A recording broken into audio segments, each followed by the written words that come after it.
Lahat tayo nagkakaisa sa isang bagay. Isang common na bagay. Maaring ang bagay na ito ay dahan-dahan na dumarating o bigla, pero taglay natin lahat ang bagay na ito. Maaring ito ay paminsan-minsang dumarating sa ating buhay, o di kaya sunod-sunod gaya ng mga suntok ni Pacquiao na talagang ikaw ay mapablatay o mapabagsak, ngunit taglay natin ang lahat ng ito. Kaya kung minsan, mga kapatid, bilang isang pastor, nangangarap ako, sana magkaroon ako ng sing-sing kantada at saka yung magic wand. Dahil sa isang wasiwas ko lamang, lahat ng inyong kalagayan sa buhay mababago. Maalis ang lahat ng trials and temptations. Sa isang hiling ko lamang sa singsing kantada, maaaring mapapaganda ang inyong buhay at hindi na kayo daranas ng anumang pagsubok at mga tukso sa buhay. Pero wala tayo nun eh. Wala akong may bibigay na gano'n sa inyo. At imposibleng magkaroon ng gano'ng klaseng pangako.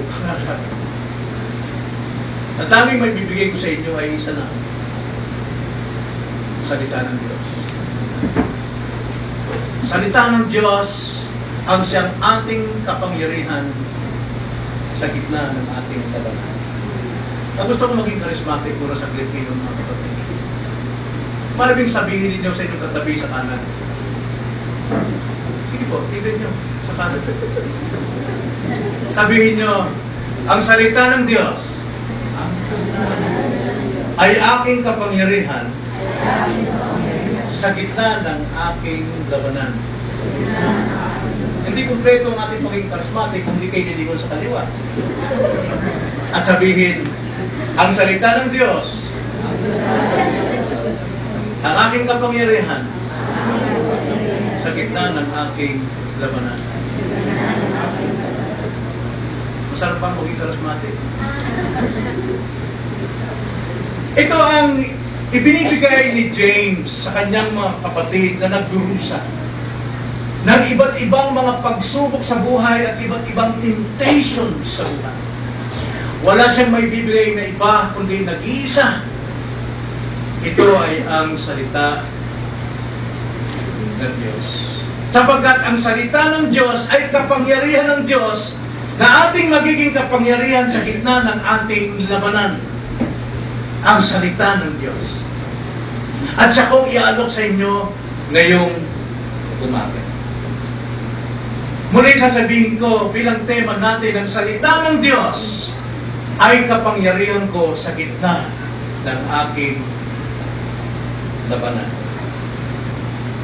Na paano mangyayari ito?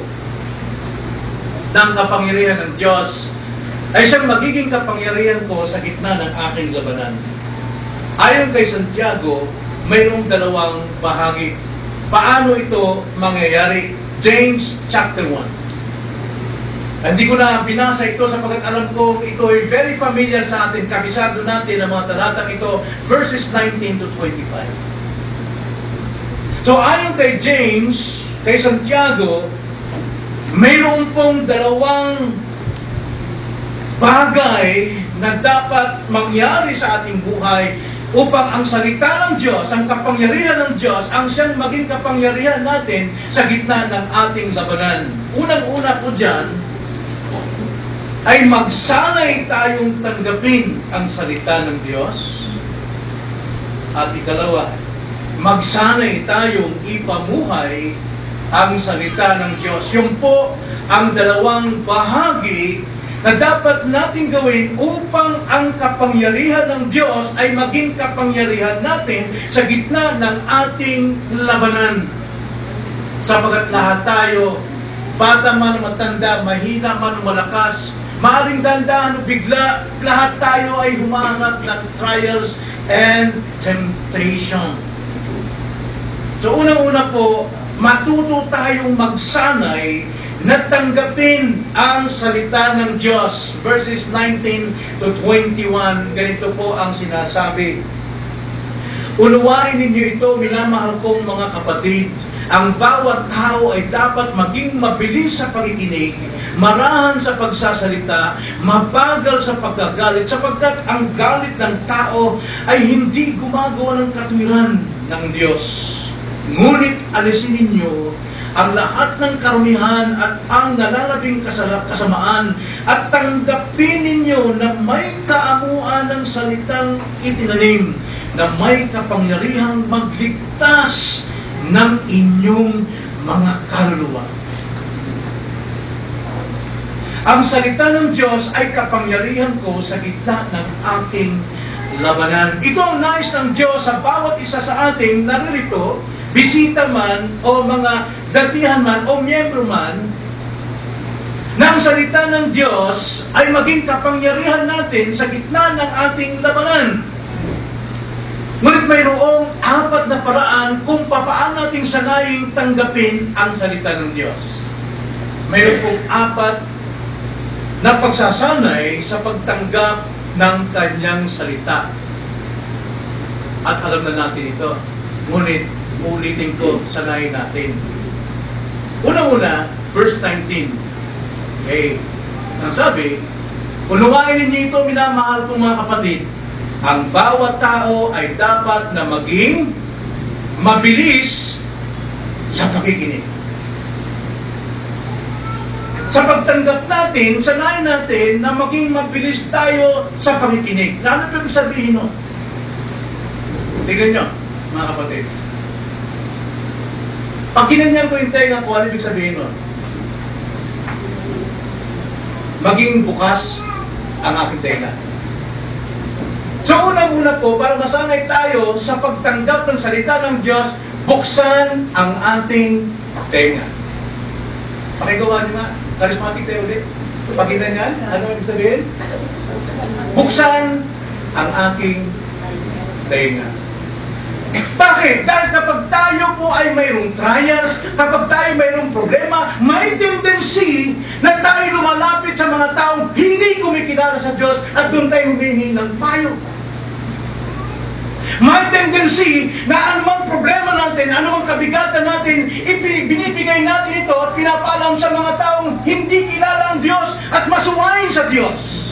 Mga lumalaman sa Diyos, mga nagtatawa sa Diyos, doon tayo hihingi ng payo eh. Kaya magsanay tayong tanggapin ang salita ng Panginoon sa pamagitan ng ating pakikinig. Yan po una, buksan ang ating tenga. Mayroong kabigatan, magte-text ka doon sa mga tao rin, mayroon din kabigatan at mahina. Ang payo nila, huwag na tayong dumalo. Huwag na tayong makinig.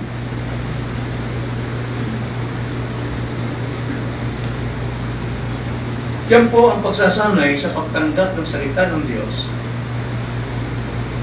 Buksan ang tenga. Dahil magsasalita ang Diyos. At kapag sarado ang ating tenga sa sandaling ito, hindi mo maririnig ang tinig ng Diyos. Nagsasalita siya. Nais niyang ikaw ay maging matagumpay. Nais niya na ikaw ay lumakas. Pero sarado ang ating tenga, kaya ang ating pong pagsasanay sa pagtanggap ng salita ng Diyos, buksan ang aking tenga. At hindi lang yun, ikalawa, mga kapatid. Ano kung dapat gawin? Ang bawat tao ay dapat na maging mabilis sa pagkikinig at ano kasunod? Marahan sa pagsasalita. Ano po ibig sabihin nun? Maging charismatic tayo ulit, mga kapatid. Pag ginanyan ko yung tenga ko, ano ibig sabihin? Ano ibig sabihin? Buksan ang aking tenga. Pag ginanyan ko ang aking bibig, ano ibig sabihin? Isara ang aking bibig. Alam, bakit hindi ka makakarinig kung sinasabi ng Diyos kung ikaw ay maganda, kung ikaw ay nagsasalita? Kaya ayaw na ayaw kong kausap ang mga tao, lalo ko sa oversight, na nagsasalita ako sumasabat, sapagkat hindi ko maintindihan sinasabi ko. At ayaw ko rin gawin habang nagsasalita ka, sumasabat ako dahil hindi ko maintindihan ang sinasabi mo. Makinig ka. Buksan mo at tumigil ka muna sa iyong pagsasalita. May ilang dahilan. Bakit kailangan, sinabi ko ni James, bakit kailangan magsara ng bibig? magkarandahan ng pananalita. Una-una po, cultural issue sa panahon ito. Sapagkat, sa tuwing magsasalita si James o mga ngaral sa iglesia, kultura nila na tumatayo bawat isa at nakikipagdebate kay James. Hindi tama yung sinasabi mo, James. Mali yan. Maring hindi kayo tumatayo, pero sa inyong puso, hindi tama yung sinasabi. Ako na lang din ang tama. Sana mo muna bibig mo. At ikalawa, kapag ikaw ay nasa matinding pagsubok, may tendency na nagrereklamo ka sa iyong isipan, sa iyong puso, at nagsasalita ka ng negatibo sa iba't iba sa Diyos. Minsan kang nagrereklamo sa Diyos. Lord, hindi mo alam ang kalagayan ko eh. Hindi mo nakikita ang kalagayan ko. At nagiging mapait ka na sa Diyos pag tumagal. Nananalangin na sa Diyos, hindi ako sinasagot. Hindi ka nakinig. Bakit? Hindi mo tinakpan ng bibig.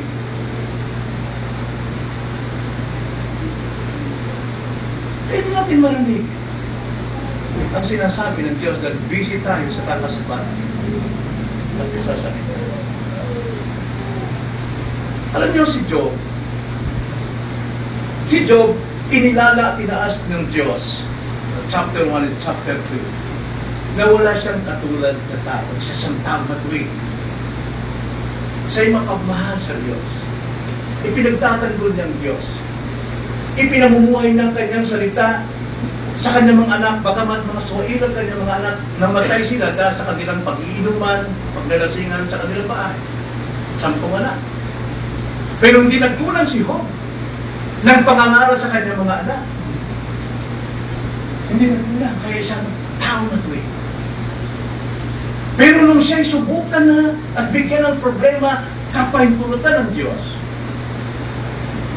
Nawalan siya ng mga anak, nawala ang kanyang lahat ng ari-arian, magkasakit siya, bulat ang kanyang kuyo, hanggang sa ilalim ng talampakan, punong-puno siya ng sugat. Napakatindi, hubad siya. At hindi siya makaupo sa upuan, kaya kailangan siya magsiga muna, at yung abo na yun, doon siya umupo para magkaroon siya ng comfort. Napakatinding kalagayan ito. At pagkatapos, kumukuha siya ng basag na palayok at pinangkukuskus niya sa kanyang sugat na naglalana, dumadaloy sa kanyang katawan para lamang maibsan ng tirok at kati ng kanyang katawan. Pero nanatili siyang tapat sa Diyos, matuwid siya sa Diyos. Kanyang nireview ng kanyang asawa, sapagkat sabi ng asawa niya, Job, manatili ka bang tapat sa Diyos mo? Sumpahin mo na yung Diyos para mamatay ka na. Awag-awa yung kanyang misis. At ang tanging solusyon ng kanyang misis, mamatay na yung mister niya. Kaya tinuruan niya sumpahin ng Diyos. Pero hindi naman sila, hindi pa rin sila kasala. At lumapit yung kanyang mga kaibigan. Nagpayo sa kanya. Anong payo? Job, alam mo, nangyari sa iyan dahil ikaw ay makasalanan. May ginagawa ko ng sama. Hindi, ako'y tapat sa Diyos. Alam ng Diyos yun, ang puso ko. Hindi, Job. Hindi ka matulungin, makapunwari ka. Lahat ng ginagawa mong yun, tinatanggap mo ng kabayaran. Pero pinatuloy ko, hindi mangyari ang tapat ng Diyos sa akin. Kahit na ako'y kanyang patayin, hindi ako natalikod sa kanya. Ganun kumagal, naisip-isip ni Job.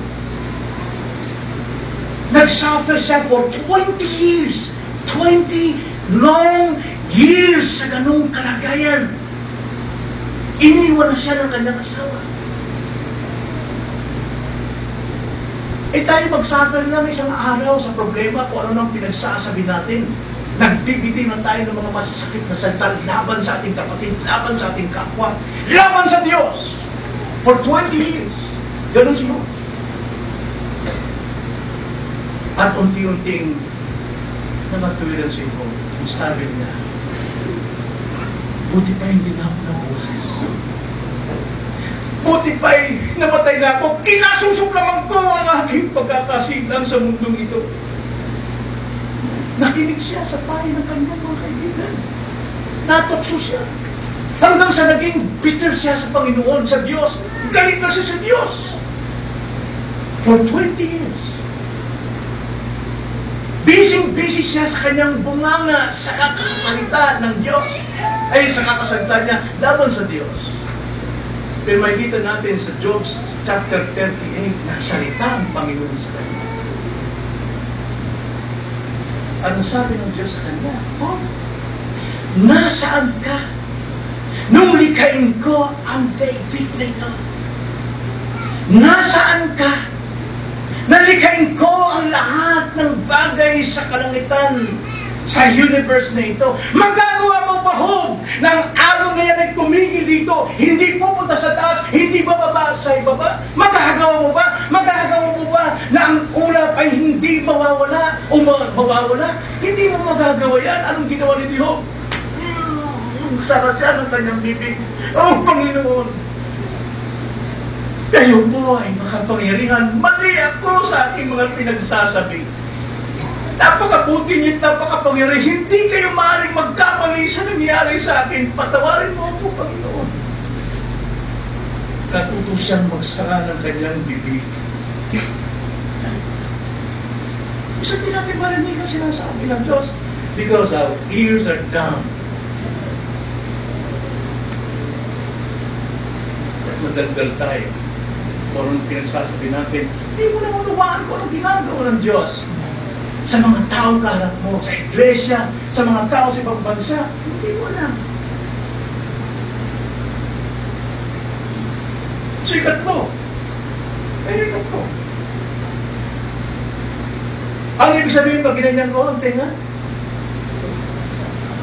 nakalimutan na. Charismatic mo na sabihin. Buksan ang aking tenga. Iyong tenga. Pag ginanyan ko, isarap ko ang aking. Ngayon, ikatlo, pag pinipayang ko yung ulo ko, ano ibig sabihin nun? Itigil ang init ng ulo. Hindi niya sabi. Ang bawat tao ay dapat na maging mabilis sa pagkikinig, marahan sa pagsasalita, at mabagal sa pagkagalit. Sapagkat, verse 20, ang galit ng tao ay hindi gumagawa ng katuwiran ng Diyos. Ay, for example, si Job, daldal ng daldal. Nagtuwa ba ang testigo? Hindi magandang testimony yun. Sa sino mang nakakarinig kayo? Nagdusa ka lang, nagkaroon ka lang problema, sinunta mo ng Diyos. Sino naglikha ng dapat bagay? Naging mainit ang ulo. Kaya ngayon, ano ibig sabihin? Palamigin ang ulo. Palamigin ang ulo. Huwag agad magagalit. Kapag inilalantad tayo ng salita ng Diyos tungkol sa ating nakatagong ugali. Kadalasan sa atin kapag nakakalit tayo ng preaching at sinasabing tinamaan tayo, ito na naman si Pastor, nanungumbok na naman, walang ginawan every Sunday na naman, kaya ayaw ko dumalo eh. Nanungumbok na naman palagi. Mga kapatid, kung nakita mo sa salita ng Diyos, nagdoonag mo lang ang salita, ang magpapaliwanag, tanggapin mo. Huwag kang magagalit, sapagkat inilalantad ng Diyos kung gaano kapangit yung puso mo, dahil yun na lamang tanging paraan na isuko mo ang kapangitan niya.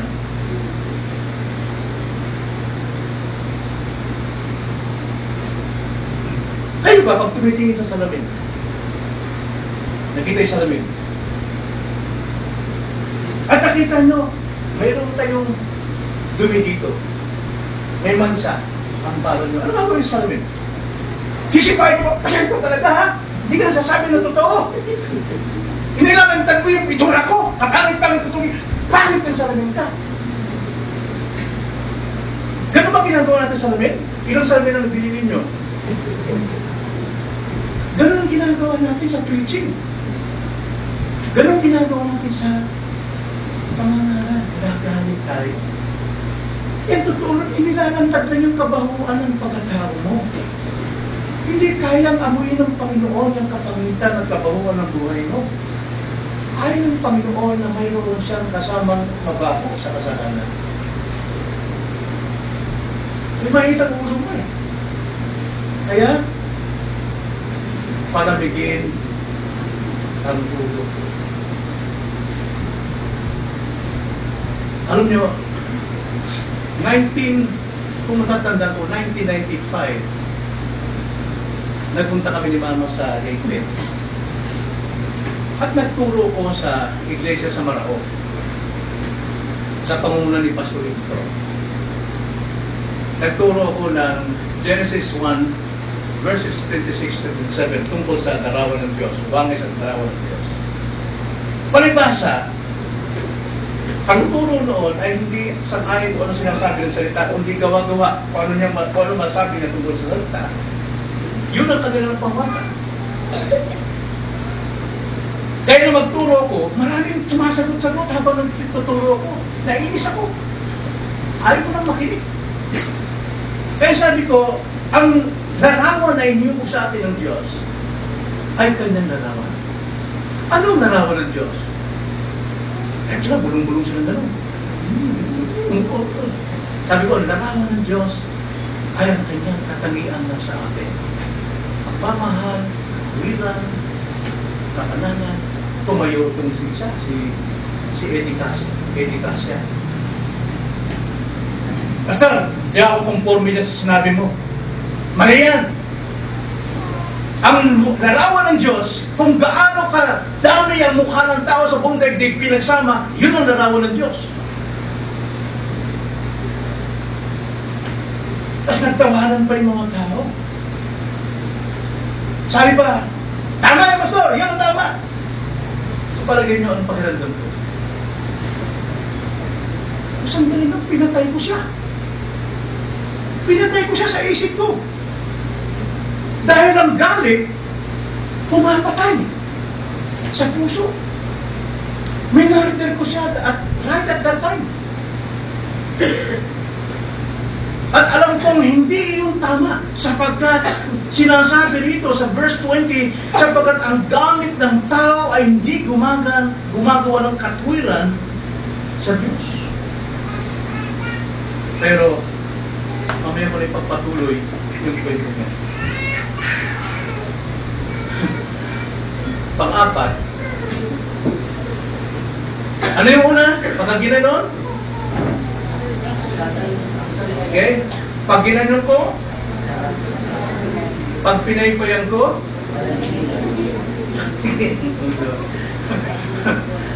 Then verse 21.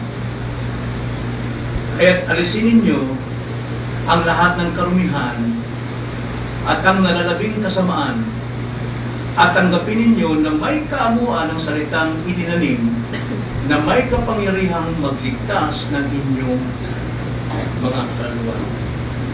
Ano po yung pang-apat? Pag gumanon ako, ano ibig sabihin nun? Linisin ang aking buhay. Ano ulit ito?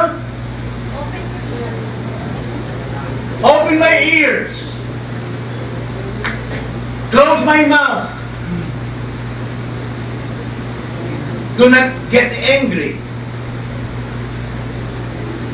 Maglinis ng buhay. Alam niyo, pag sinabing alisin ninyo ang lahat ng karumihan, ang picture dito ay tulad ng paghubad ng isang maruming kasuotan. Kung may tatrabaho kayo sa Bisaya, ang isang magsasaka, kung ilang taon siya nagsasaka, at kung hindi nasira yung kanyang pangsuot, pangsaka, yun ang lagi niyang sinusuot, kung tawagin niyan tamasa. Lahat kami ni Apa, kasi Peli, maliit pa nun eh. 6 years old, nagtatrabaho na ako, nag-araro na ako eh. Pero si Peli, nag-araro din yan. Maliit pa. Pero ang buhay talaga, yung sigunad doon sa bukit ba? Bukit. Kasi nagtatanim ng tapol na yung violet na alay. Doon kasi tumutubo yun eh. Sa tuyo yung lupa, yung mga violet. Special yan. Kaya hindi yan doon sa butik na karamihan. Ngayon, kami ni Apa, meron kami talagang tamasa, bisan. Yung bisan ni ng tatay ko, ilang taon na yon, andun yung putik, lahat ng dumi. Marami talaga yun. Yung sa akin din naman, meron din. Kaya kayo magkatrabaho, suot-suot yun, ang baho mo. Yun ang picture. Alisin. O pa rin. Pero dito, mayroon pa rin tong picture, hindi lamang doon sa paghubad, kundi ito ay isang medical term. Pag-alis ng tutuli. Pag-alis ng tutuli. So kami ni Pele, mahilig kaming maligo dyan sa Dewey Boulevard sa may tapat ng San Juan de Dios Hospital. Kasi yan, ano pa yan eh, mula roon hanggang doon sa Baclaran, beach pa yan eh. May mga cottage pa dyan ng araw. May mga Amerikanong naliligo dyan. At kami, dahil hindi kami makaligo doon, banda, dito kami sa tapat ng San Juan de Dios. At mayroong poste roon na talian ng bangka, tapos biglang lalim yun eh. Doon kami dumadive ni Pele. Ang unang dive, tinulak ko siya. Kasi takot siya nung maligo sa dagat. Aba, hindi lumutang. Hindi lumutang. Kaya napilit akong dumayo. Hinawakan ko ng dalawang binti niya dahil hindi ko siya pumabakan sa liga. Baka ako naman ang ganyan. Hinawakan ko siya, hindi namin ko sa tabi. Iyak ang iyak. Galit na galit. Inubukasan, hinahanap ko sa bahay sa Apollo Road. Wala si Pen. Takong dagat yun. Ay, nakita ko, diba-dive na. Ngayon, sa kakadive ko roon, bigla ako nabingi. Nakaramdam ako nabingi. Ano pa nangyari dito? Pinasok yan ng tubig, alam mo? Parang charismatic din. Nagulta, di ba? Parang matanggal yung bingi, yung tubig. Hindi makamig. Pag nagdadal si Ama, sinisigawan ako. Hindi ko alam. Kala ko natutuwa. Ngiti pa siya pa eh. Nakala pa siya yung ngipin. Galit na pala. Pati sa school, problema kung hindi makarinig. Ang ginawa nanay ko, dinala niya ako yung Dr. Galvez sa Maytap. Kung tignan ako yung Dr. Galvez, ako! Sabi ko, bakit problema ito? Iniisip ko na, ano may mag-aaral na ako ng sign language na hindi na makapagsasalita. Katabi lang namin kasi yung school, deaf na rin. Blind and deaf. School of the blind and deaf. Katabi lang namin yun sa Pulo. Pero anong ginawa niya? Nakita niya, naputas nga ito dahil may duga ako dati. Namuo pala yun. Tinanggal niya yung nakakayang bagay sa buhay ko. Tinanggal niya.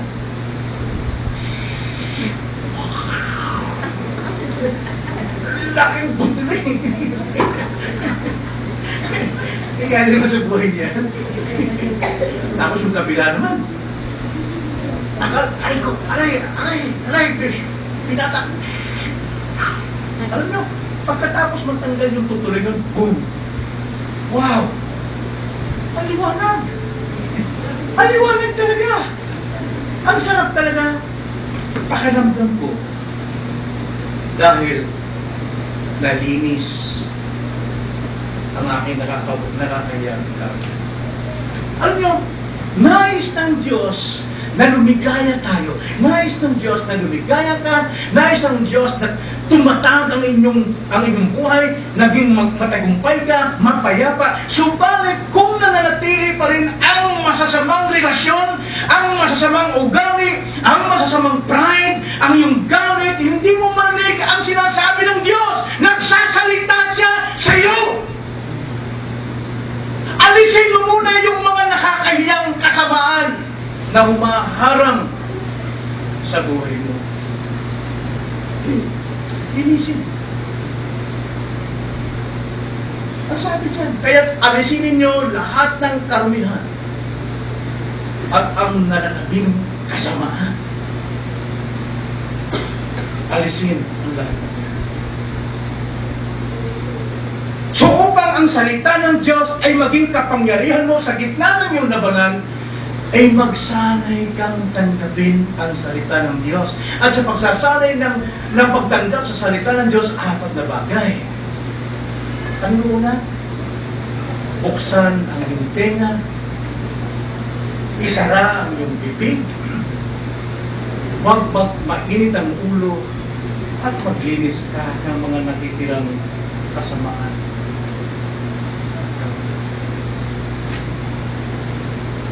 At ang ikalawa, upang ang kapangyarihan ng Diyos ay maging kapangyarihan natin sa gitna ng ating labanan, hindi lamang na dapat magsanay tayong tanggapin ng Diyos, kundi magsanay tayong ipamuhay ang salita ng Diyos. Verses 22 to 25, ganito ang sabi. Ngunit maging tagatupad kayo ng salita at hindi tagapakinig lamang, at dinadaya ninyo ang inyong mga sarili. Sapagkat kung ang sino man ay tagapakinig ng salita at hindi tagatupad, siya ay katulad ng isang tao na tinitignan ng kanyang likas na mukha sa salamin, sapagkat minamasdan niya ang kanyang sarili at umalis, sa agad niyang nalilimutan kung ano ang kanyang katulad.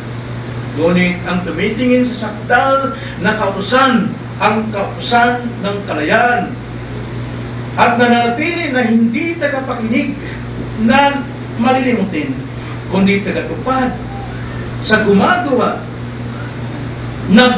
siya, ay pagpapalain ang kanyang gawain.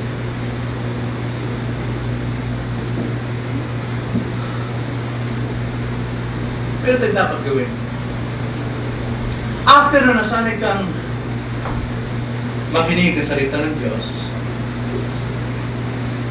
sinanay mo tanggapin sa bukas, tenga, sarap ang bibig, malamig na ulo, at naglilinis ng buhay.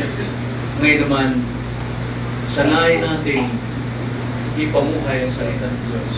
Maging tagatupad.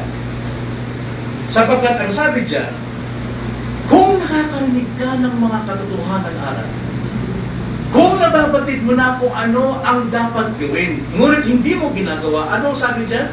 Sa verse 22, ano daw ang malaking kasalanan? Dinadaya ninyo ang inyong sarili. Kaya ang punto ko nagbigay sa inyo, maging tagatupad at huwag maging mandalaya. Kaya sa tuwing ako'y nakakarinig ng isang napakalaking mensahe ng katotohanan mula sa pangangaral o mula sa aking pagbabasa ng salita ng Diyos, na dapat kong ibigin ang aking asawa, at kung hindi ko ginagawa, dinadaya ko ang asawa ko. Dinadaya ko ang aking sarili, sapagkat nakita ko, natanggap ko, narinig ko, nabasa ko ang katotohanan. At kung nakatanggap tayo ng katotohanan na dapat nating mahalin ang ating mga anak, huwag natin silang i-joke sa galit, at hindi ko ginagawa, dinadaya ko ang aking anak, dinadaya ko ang aking sarili, dinadaya ko ang Diyos. Anong silbi ng katotohanan na pakinggan mo ngayon kung hindi mo gagawin? Dinadaya mo lamang ang iyong sarili.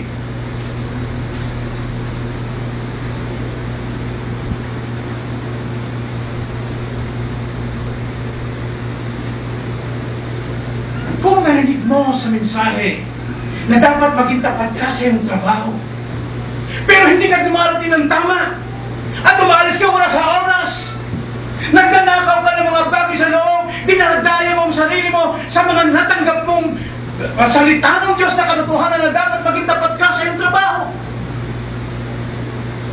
At kung narinig mo palagi ang mensahe na dapat tayo maging faithful sa ating covenant sa church, na mayroon tayong patungkulan sa iglesia na dapat natin gawin dahil tayo mga covenant members, at hindi natin ginagawa, dinadaya natin ang ating sarili, dinadaya natin ang mga kapatid, dinadaya natin ang Diyos.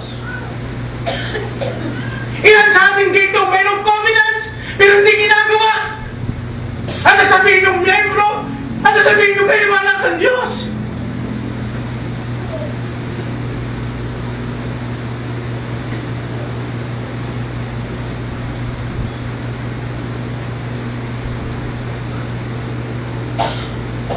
Paano maging kapangyarihan natin ng salita ng Diyos sa gitna ng ating labanan? Ngayon hindi tayo tumutupad sa mga katotohanan na tanggap natin na Sunday after Sunday.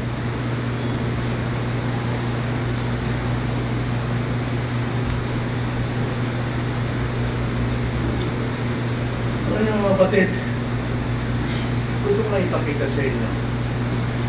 Ano yung sinasabi ko?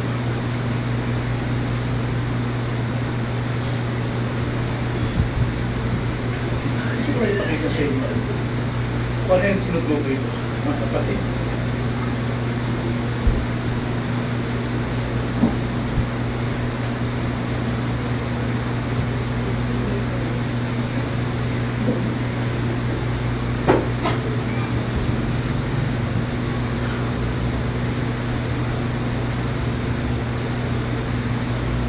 Titignan po ako sa sarili sa salamin. Magbawa na rin kong salamin. Sa tinigin ninyo, ano makikita ko? Ha? Ano makikita rin po sa salamin? Kahit anong position mo, boy, bako ka talaga. Bako ka talaga. Galing mo. Maayos ang sarili mo. Maayos ang maayos. Verse 23-25, tingin ang sabi. Sapagkat kung ang sino man ay tagapakinig ng salita at hindi tagatupad, siya ay katulad ng isang tao na tinitignan ng kanyang likas na mukha sa salamin. Sapagkat pinamasdan niya ang kanyang sarili at umalis at agad niyang nalilimutan kung ano ang kanyang katulad. Ngunit ang tumitingin sa sakdal ng kautusan, sa salamin ng ating kaluluwa, ang kautusan ng kalayaan at nanatili na hindi tagapakinig na malilimutin, kundi tagatupad na gumagawa siya. Siya ay pagpapalain sa kanyang mga gawain. Hindi na sinabi ng salita ng Diyos na tayo dapat maging tagatupad, kundi maging tapat tayo sa nakikita natin sa salamin. At pagka sinasabi ko, gwapo ka talaga. Hindi, titingnan mo maigi. Titingnan mo maigi ang sarili mo sa salamin. Noong araw kasi, sa salamin, panahon ng Jesus Christ, metal yung kanila ng salamin, di ba? Wala pang plastic, metal. Kaya ititignan kuskus maigi. At ang sino ang tabing doon talaga, tititigan niya kung anong nangyari sa mukha niya. Yan ang sinasabi ng Diyos, titigan yung maigi ang iyong sarili sa salamin ng inyong kalooban ng iba kundi ang dakilang kautusan ng salita ng Diyos. At kapag nakita ko, ba't kaya yung itsura ko? Ba't kaya ang buhay ko? Nakakaya. Dahil kung hindi mo titigan yan, lalabas ka na rin yung itsura mo eh. Ha? Lalabas ka talaga, makikita ng mga kaibigan mo, makikita ng teacher mo, makikita ng kasosyo mo, kung negosyante ka man. Ay, ito yung tao to, nagbigay sa akin ng quotation, ganyan yung tsura. Ha? Magiging katawa-tawa ka. At maging usap-usapan ka. Na bakit? Tinignan mo lang kung itsura ng mukha mo, tapos sumalikod ka, nakalimutan mo, ganun ang ayos mo. Pero kung ikaw ay tagatupad, tinitigaw maigi ang iyong sarili sa salamin. At sasabihin ko, uy, dahil gumawa ko ng parang dito. Kaya nga, ayusin ko ito. Hindi ako pwede masalatan, hindi ako pwedeng lumabas. Hindi ko dapat ipakita sa mga anak ko, ganito ang aking ayos. Hindi ko dapat ipakita sa mga tao bilang isang Kristyano na ganito ang ayos ko. Abay, kinakalang ayusin ko ito. Kailangan makita nila na ang aking pagiging Kristyano ay totoong nakikita sa buhay. Ganyan tayo minsan. Nakakarinig tayo ng mensahe dito. Nakikita natin ang ating kamalian, pero lumalabas tayo dyan na walang anumang nangyari. Sayang yung mga dakilang hanap ninyo para sa iyong asawa, para sa iyong mga anak, para sa iyong trabaho, para sa iglesia. Prayer meeting walang dumadala. Pero narinig mo palagi ang message. Sa bahay, walang family devotion. Pero narinig mo ang dami mensahe. Maging tapat sa nakikita sa salamin. Tignan mo maigi. Ang iyong sarili, sa salamin ng ating kaluluwa, walang iba kundi ang salita ng Diyos. Alam niyo mga kapatid, maaaring kinakausap ka ng Panginoon na yun. maaaring kinakausap tayo ng Panginoon. At maaaring nilalandag ka ng Diyos sa iyong totoong relasyon. Anong relasyon meron ka?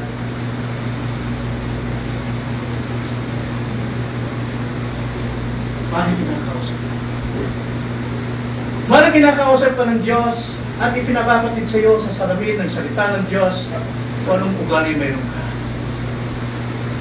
Kung anong init ng ulo mo sa iba. Kung anong pandanayang ginagawa mo sa iyong asawa at mga anak sa iyong sarili. Maaaring kinakausap ka. Maaaring ikaw ay kinakausap din tungkol sa iyong pagiging daldaliro. Iba't ibang salita, nagbibigay ka ng walang anumang ingat sa pananalita na nakakapanakit ng iba, nakakasira ng buhay ng iba. Maaaring kinakausap ka ng Diyos. Maging sa iyong pakikitungo ngayon, paano ka maging pakikitungo tulad ka ba kay Rehoboam na nagtityaga sa tanso? Hindi totoo buhay. Maaaring kinakausap ka. Maaaring kinakausap ka sa iyong nanatiling galit sa iyong kapwa ngayon. Kung may galit ka, nasa iyo pa rin ang unforgiving spirit. Dahil kapag ka nabanggit ang taong yun at ibang kilos mo, ibig sabihin, mayroon kang unforgiving spirit. At kapag ka hindi ka natutuwa sa balita ng taong yun, alam mo na, hindi mo pa siya pinakatawad. Kinakausap ka ng Panginoon. Hanggat hindi mo matanggal ang mga bagay na yan, ang mga hadlang sa buhay na yan, patuloy mong hindi maririnig na nagsasalita ang Diyos sa iyo. Hindi mo magiging kapangyarihan ng kanyang salita sa gitna ng iyong labanan sapagkat sarado ang tenga mo, bukas ang bibig mo, nagdapoy sa galit ang ulo mo, hindi mo inaalis ang kasamaan, ang relasyon sa iyo. Patuloy kang magbubunga ng mga maruming salita. Patuloy na mag-iinit ang iyong ulo, wala kang kapangyarihan sa gitna ng iyong labanan. Gusto ko yung balik yung nangyari sa akin noong year 1995. Nung nagsalita si Eddie Tasha, talagang pinatay ko siya sa isip ko, sa puso ko. Martiran ako noong time na yun. Tawanan sila. Nagmaya akong maigi. Bagamat alam kong mali ang kanilang katuruan. Gusto ko ipaliwanag. Wala na akong tayo ipaliwanag sapagkat wala na. Naghalak-haka na sila. Umuwi kami ni Mama. Umuwi kami sa tanta. Sa manod ko, kagandalit. Nagbibigyan ako ng iba't ibang mga paratang ng mga sakit na salita. Hindi narinig ng mga tao yun. Hindi narinig ng kung sino man. Maaaring minsan narinig nila na masama ang loob ko. Pero sa puso ko talagang tinagtad ko siya ng tinagtad hanggang sa umabot ng 2006. 2006. Umuwi kami dito sa Maynila. Nag-reform tayo. Nag-covenanting tayo 2003. Pero hindi ko mapatahimik ang spirit. Nananatili yung araw at gabi. Hanggang nadamay ang kanyang asawa na si Conching, isang teacher.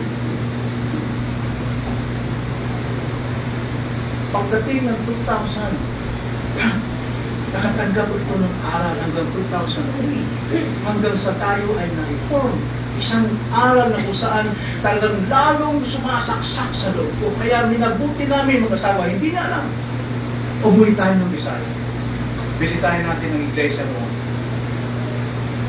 Kasi reforming din sila. Bago nagkausap man ni Pastor Polito, in-endorse ko ang late. At pagdating sa Bisaya, sabi ko pasok muna tayo sa Marao. Sa bahay niyo. Hindi niya alam. Kasama ko si Timmy. Pero alam mo, dinarationalize ko pa yung aking sarili. Dinajustify ko. Kasi mahirap pa itong hingin ng bubig. Siya naman talaga itong kasama. Hindi sa akin, Lord, itong, Lord, pagdating namin sa Marao at nakita namin yung bahay niya, kung nandun siya sa pintuan, talagang kalooban yung hingin mo ng patawad. Diba? Dinarationalize natin yung ating katwiran din. Diba matigilan talaga tayo? Bumabalik ng ating mga charismatic, naghahanap ng salita. Walaan niyo kung ano nangyari. Malayo pa lang kami. Nandun na sa pinto eh. Nandun na sa pinto. Pero pinito pa rin i-justify nga sa Lord, pag ako tinulong niya kung saan yung CR, nila, at paglabas ko, katabi siya ng misis niya, talagang totoong kalooban yung humingi ako ng forgiveness. Saan CR mo? Paglabas ko, hulaan yung nangyari. Katabi niya. So po, yung guilt ng sa akin at nilapitan ko sila mag-asawa. Alam mo, Brad, naalala ko ba 1995 nung magturo ko dito sa Marao na sumabat ka. Nakalimutan ko may pastor. Oo nga. Umalis ka namin. Anong bakit? Pinatay kita sa puso ko eh. Binarter kita. At nagbitiw ako ng iba't ibang mga kasinungalingan doon sa aking mga kapatid sa Manila at dito sa iyo. Brad, patawagin mo ako sa ginawa. Alam nyo, oras na yun, hindi lang siya umiyak, pati misis niya. Dahil nagdaramdam sila sa ginawa kong ugali din ng kalisap. Umiyak, pati misis ko, umiyak na rin. Doon na nalaman yung palang sadya ko na humingi ng forgiveness. Ano ang ginawa nitong si Ed? Ginakap ko, tumayo siya. Diba? Gusto, kalimutan na natin. Wala na sa akin.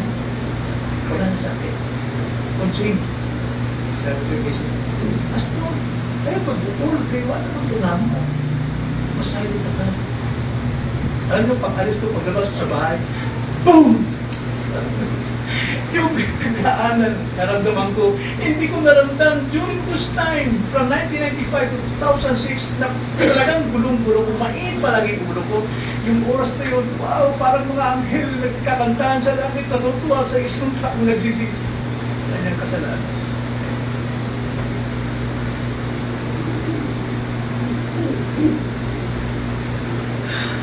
Na matanggap ko ang kanyang kapatawaran, nagliwanagan na. Mayroon akong manghiharap sa inyo dito. Salamat sa Panginoon sapagkat ang kanyang salita ay naging aking kapangyarihan sa gitna ng aking bahay. Yan ang salita. Tayo na lang.